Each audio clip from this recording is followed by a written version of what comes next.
So Ykee Benda had a show in USA in Toronto, and it turns out he performed for empty seats. Now nobody turned up for the show, only a few people like organizers and a few people around.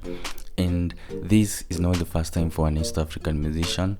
Also Zuchu had a similar encounter some time back, but for her second show things went well. So unfortunately for Ykee Benda, the event organizers had to cancel any more shows because of the fear of the same, like they were losing money. So they saw that they were losing money and they did not want to continue anymore with further plans. And some people have been linking this with the issue to do with the copyright law, where Bobby Wine was telling musicians to come together, so that if you come together, you have a voice and to fight for their rights. But a number of musicians, Ykee Benda included, seemed to oppose the thing and claiming that musicians are not beggars.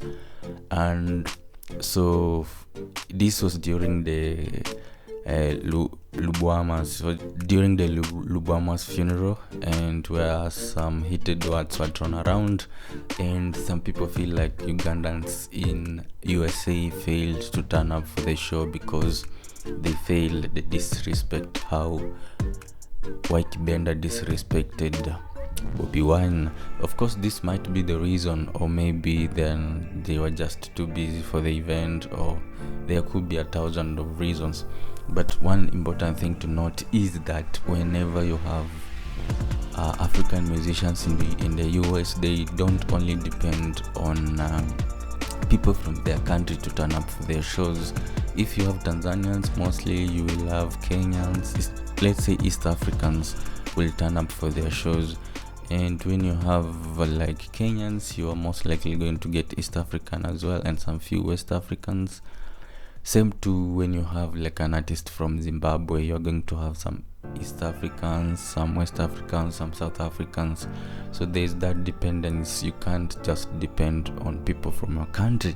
And when it comes to Ugandan musicians, because most of the times, let's say because of the language barrier, because of these musicians from other sides at different parts, they tend to mix in some English, even with the likes of Tanzanian music who are only doing Swahili. But as of now, you find the likes of Diamond mixing some English words in their songs, and sometimes just doing songs entirely in English, like let's say Harmonize Single Again song.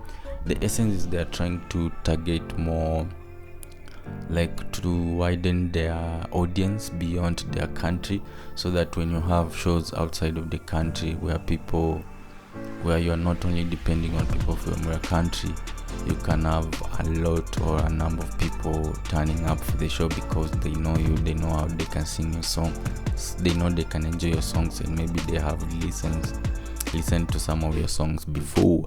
It is time for, let's say, Ykee Benda to try and put out more music that can target beyond the Ugandan audience, so that in case he goes for such shows and the people from Uganda feel like they are not okay with attending his shows because of reason 1 or 2, you still have a number of people from other countries who might be able to turn up and support your show, and things won't go this way.